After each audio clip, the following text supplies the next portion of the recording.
Hi everyone, this is Daniel Tekanoff. I'm an attorney and self-published author in Fresno County, California. I wrote a book about the Article 5 Constitutional Convention Clause. I'd like to take you through James Madison's letters to voters when running for a seat in the first Congress. We're going to take a look at 4 letters that James Madison wrote to voters when he was running for office in the first Congress. We'll also take a quick look at a 5th letter that he wrote near the end of the time that he was working on the Bill of Rights in that first Congress. When we go through these letters, we're looking at what James Madison understood the Article 5 Convention Clause to entail. So here's the earliest of the letters, November 2, 1788, to George Lee Tuberville.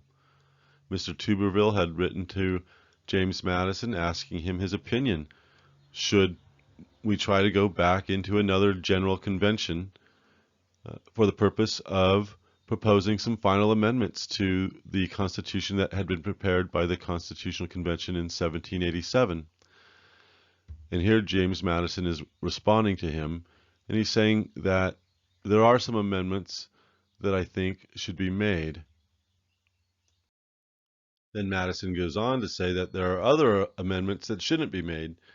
And here he's talking about the distinction between rights-based amendments or amendments designed to protect individual liberties, and then other amendments that would change the powers and structure of the government that they had just put together in this new Constitution. And the framers did not want to make changes to the structure of the Constitution until time and experience should show us where the defects are.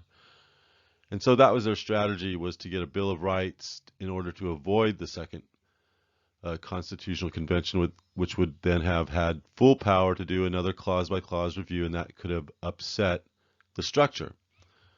And so here Madison is saying that he wants to go ahead with doing a Bill of Rights, but the question is, should it be done through Congress or through a Constitutional Convention? Then Madison goes on to say that he's against going back into a Constitutional Convention. He prefers Congress doing the amendments. In Madison's view, the amendments needed were rights-based amendments, amendments to protect individual liberties.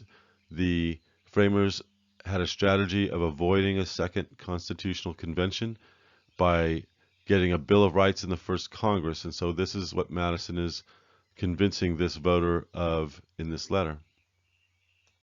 This part of the letter reveals Madison's view that the Article 5 convention is a full-powered convention that has the power to do a clause-by-clause review. He's saying here that many of the states do not want the Constitutional Convention because it will open up the clause-by-clause review. Madison then talks about how if a convention is called, now that the Constitution had been ratified, it would take 2/3 of the state legislatures to call that convention. And so it would be more difficult to get them all to call the convention rather than just have Congress go ahead and prepare the proposed Bill of Rights. Another really key point here in this passage is how Madison talks about here at the end that Congress can make proposals of amendments to the states even without a single instruction on the subject from the states. In other words, this was Congress's power, and the state legislatures have no ability to limit it, and Congress would not be subject to only the proposals made by the state legislatures. In this next passage, Madison makes a couple of points. First of all, he says that if they were to go to a general convention, the people would put actually more stock in the delegates that they elect to the general convention to make proper amendments than Congress. But at the same time, there would be more agitation because people are uncertain about where that process would go. A second point is that Madison appears here to see the Article 5 convention as involving an election by the people of the delegates to go and a lot of heavy campaigning. He calls it violent partisans. I don't think he's meaning any violence is going to happen. He's just meaning that the partisanship will get out of control. This was at a time when Madison wanted to secure the Union, and when the Union actually was still in danger of coming apart, as we know, by the Civil War happening in the 1860s. Madison is expressing his opinion here that he just doesn't see any good coming from a second convention, not at that point in time. Madison makes another argument that if they were to go to a second convention, the nations in Europe would probably look unfavorably on that because they were looking for the United States to become established. Madison makes a reference to a loan that the United States had taken from Holland to keep the United States in good credit with the other nations in Europe, and that Holland had given that loan on our representation to them that we were preparing a constitution and expected it to be approved rather quickly. Now we're going to advance in time 2 months. This is a letter to George Eve dated January 2, 1789. There were 3 letters in January that Madison wrote to voters. They're all similar. He changes up the wording and the organization a little bit, but they're similar, so I'm going to move through them rather quickly. Here at the beginning of this letter, Madison is making clear that he's not opposed to any amendments, and definitely not opposed to a freedom of religion amendment. These 3 letters are basically seeking to secure votes from some of the religious communities in Madison's district, and so here he's making a specific reference to religious liberty. Madison again makes the point here that before the Constitution was ratified, he was opposed to making any amendments because he didn't want to give an opportunity to the enemies of the Union to prevent the Union from coming together. Here Madison says that now that the Constitution has been ratified, he supports amendments as long as there is moderation and a proper mode. Here he's also talking about if they can get the amendments approved, it would both improve liberty as well as satisfy the minds of people who are currently opposed to the Constitution.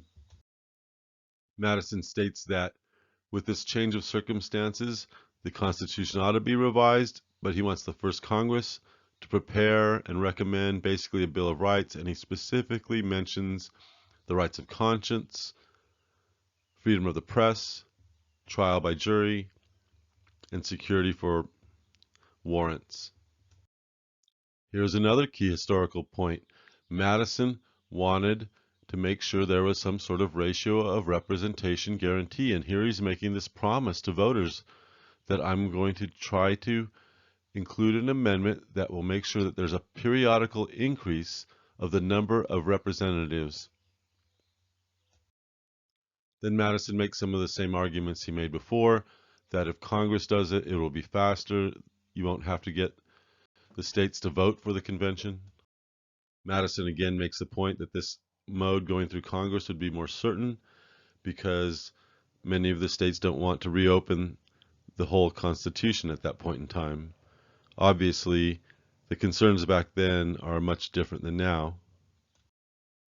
Then Madison makes the argument that Congress would be the safest mode for proposing constitutional amendments, in large part because they have the greatest incentive of protecting the Union. This is a good point for looking at the Article 5 Convention, because if Congress should become corrupt, which many people now consider is the case, then the safest mode to amend the Constitution is obviously going to be a convention of the people where the delegates are elected directly by the people for the special purpose of amendment. And here's a final point that Madison makes in his other letters as well. Apparently people had noticed that word application in Article 5, and they were raising the question, does that give Congress some kind of discretion on whether to call a general convention? And here Madison is making very clear, no. This would be a ministerial duty. If 2/3 of the states apply for an Article 5 convention, Congress cannot refuse to call it.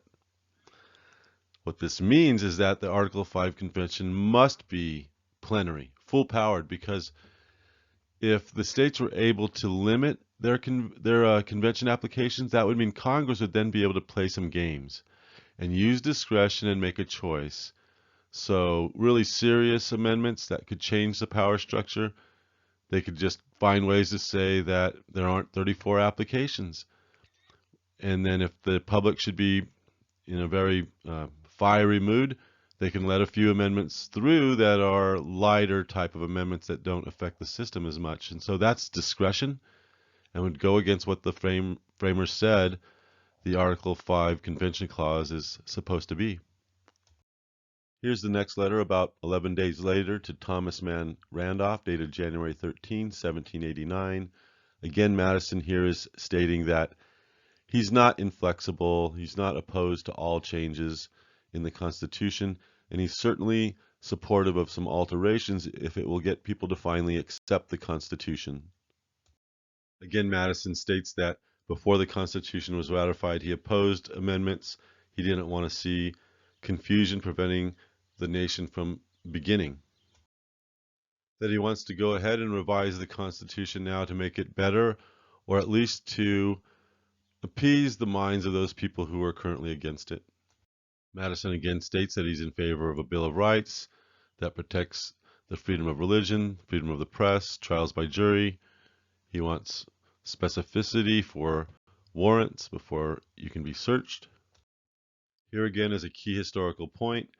Madison wanted a ratio of representation guarantee, or at least he's making a promise to try to get one. He's saying there should be a provision to allow periodical increase in the House of Representatives instead of that being left to the discretion of the government. That amendment was proposed, but it wasn't exactly what the states wanted. It didn't get passed. We've never had a ratio of representation guarantee, and as we see in other videos on this channel, the House of Representatives has stayed at the size of 435 for over 100 years.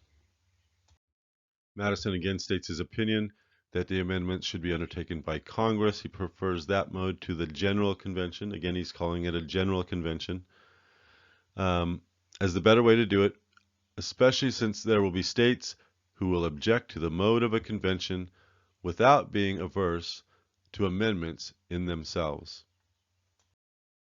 And then Madison closes out his letter again with a reference to the fact that Congress would have a ministerial duty to call a general convention if 2/3 of the states make application for the general convention. Congress cannot refuse to call it. Again, that only makes sense if the Article 5 convention provided for in the Constitution is for the full-powered convention only. In other words, that's the only power the state legislatures have, is to vote for the full-powered Article 5 convention. And as we've shown in other videos on this channel, that protects all of our liberty to extend the sphere of amendment. It's the power of deliberation that allows excellent amendments to come into being.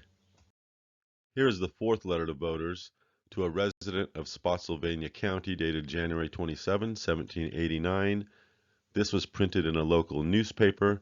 Again, here, Madison is saying that before the Constitution was ratified, he felt he had to oppose amendments in order that the nation could form. Then Madison states that since the Constitution has been approved, he feels free to offer amendments. He wants to prepare a Bill of Rights, and also he wants to propose a few amendments that would prevent abuses of power. Madison again makes specific reference to a freedom of religion, freedom of the press, trials by jury, specificity in warrants, and then again he indicates that he wants to see provision for the periodical increase of the representatives. He would like to see the amendments done by Congress, not by the General Convention.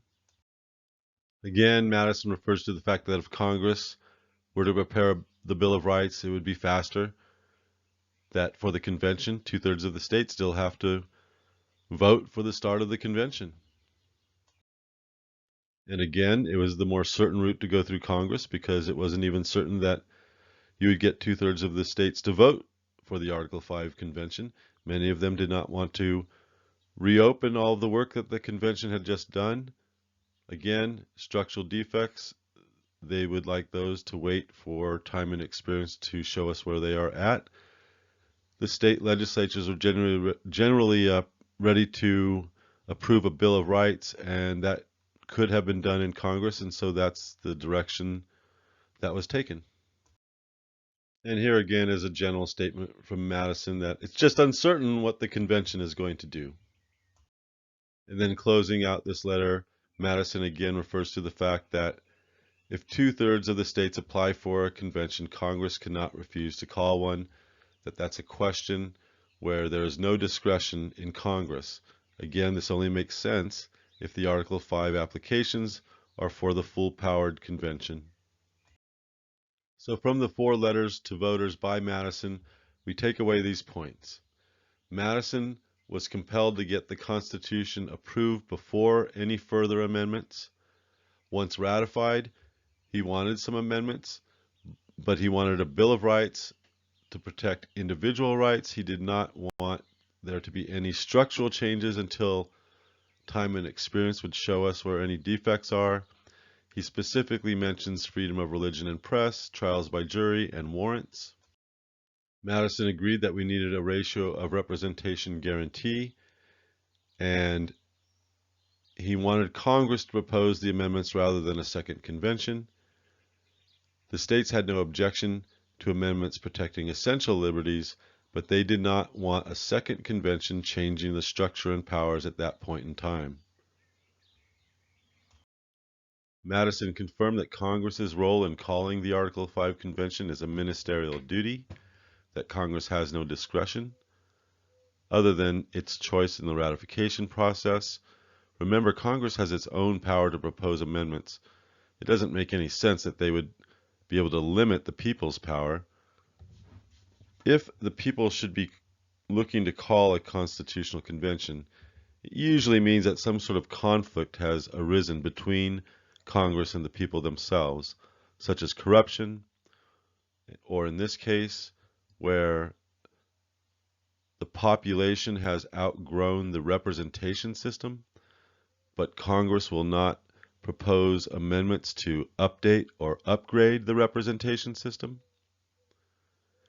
In the end, the only way that it makes sense that Congress has no discretion is if the states understand, and they did understand from the very beginning,